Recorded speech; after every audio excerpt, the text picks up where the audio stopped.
Assalamualaikum warahmatullahi wabarakatuh. Nama saya Reza Safrianto, NPM 200 Prodi Akuntansi. Di sini saya akan menjelaskan materi akuntansi pemerintah dengan bab 4, yaitu dengan judul Laporan Keuangan Pemerintah. A. Tujuan pelaporan berdasarkan SFAC, yaitu Financial Accounting Standard Board atau PSFASB, mengeluarkan sebuah statement yang bernama Statement of Financial Accounting Concept, yang berisi tentang tujuan dari pelaporan keuangan bagi organisasi nirlaba yang terdiri dari 1. Laporan keuangan bagi organisasi nirlaba harus menyajikan informasi yang berguna bagi penyedia sumber daya dan juga pengguna lainnya di dalam pengambilan keputusan mengenai alokasi tersebut. Yang kedua, menyajikan informasi yang bisa membantu para penyedia dan juga pengguna lainnya dalam melakukan penilaian dalam pelayanan yang disajikan dalam melakukan penilaian dalam pelayanan yang disajikan oleh organisasi tersebut. Selanjutnya yang B, yaitu perlunya informasi laporan keuangan pemerintah.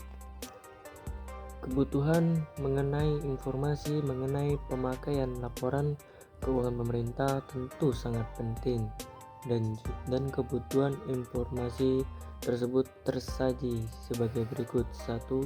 Masyarakat sebagai pengguna dalam pelayanan publik harus mendapatkan informasi yang dibutuhkan mengenai biaya, harga, dan juga kualitas pelayanan yang disajikan oleh pemerintah. 2. Masyarakat sebagai pembayar pajak dan juga pemberi bantuan tentu ingin mendapatkan informasi mengenai penggunaan dana dari pajak tersebut yang sudah disetorkan. Selanjutnya yaitu yang C, teori laporan keuangan di sektor publik. Ada dua jenis pelaporan yang terdiri dari pelaporan keuangan dan juga pelaporan kinerja. Dalam pelaporan organisasi sektor publik, pelaporan kinerja ini adalah refleksi dari kewajiban yang menjadi presentasi dan juga laporan kinerja dari semua kegiatan dan juga sumber daya yang harus dipertanggungjawabkan. Laporan akan diserahkan kepada masyarakat dan juga DPR agar mereka bisa mendapatkan informasi yang lengkap mengenai kinerja program organisasi dan juga unit. Tujuan dari pelaporan keuangan di sektor publik ini guna menyediakan informasi yang cukup penting dalam pengambilan keputusan dan juga akuntabilitas sumber daya yang bisa dipercaya dengan beberapa cara berikut. 1. Menyajikan informasi tentang sumber daya, alokasi, dan juga pemakaian sumber daya keuangan tersebut. 2. Menyajikan informasi mengenai sisi entitas dalam pendanaan aktivitas dalam pemenuhan kebutuhan kas. 3. Menyajikan informasi guna melakukan evaluasi entitas dan juga pembiayaan dalam pemenuhan kebutuhan kas. 3. Menyajikan informasi guna melakukan evaluasi entitas dan juga pembiayaan dalam pemenuhan kewajiban tersebut. Yang keempat, menyajikan informasi tentang kondisi keuangan sebuah entitas dan juga perubahan yang terjadi. 5.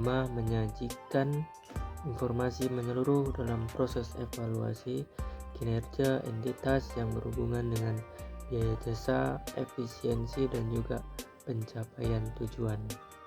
Selanjutnya yang D, tipe laporan keuangan sektor publik.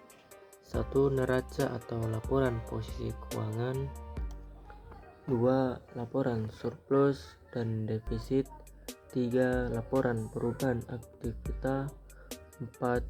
Laporan arus kas. 5. Catatan laporan keuangan dan kebijakan akuntansi. Selanjutnya yang E, sistem laporan akuntansi pemerintah. Sistem akuntansi pemerintah pusat disebut pula SAPP. Ini merupakan prosedur yang terdiri pengumpulan data, pencatatan dan juga ikhtisar dari pelaporan posisi keuangan dan juga operasi dari pemerintah pusat tersebut. Laporan keuangan pemerintah pusat atau LKPP ini akan disampaikan di depan lembaga legislatif dalam proses tanggung jawab pelaksanaan APBN. Laporan keuangan tersebut terdiri dari A. Laporan realisasi anggaran. B. Neraca pemerintah. C. Laporan arus kas. D. Catatan atas laporan keuangan. Sistem akuntansi pemerintah pusat atau SAPP terdiri dari beberapa sistem akuntansi sebagai berikut. 1. Sistem akuntansi bendahara umum. Kedua, sistem akuntansi instansi atau SAI. Selanjutnya yaitu yang F, pelaporan keuangan pemerintah. Pelaporan keuangan pemerintah memiliki beberapa tahap yang terdiri dari beberapa tahap seperti berikut. 1. Tahap penggolongan dan pencatatan. 2. Tahap ikhtisar. Dan yang ketiga, tahap pelaporan. Nah, itu dari pelaporan keuangan pemerintah. Sekian dari video yang bisa saya sampaikan atau materi yang bisa saya sampaikan. Mudah-mudahan dapat dipahami. Sekian dari saya dan saya akhiri. Wabillahi taufiq wal hidayah. Wassalamualaikum warahmatullahi wabarakatuh.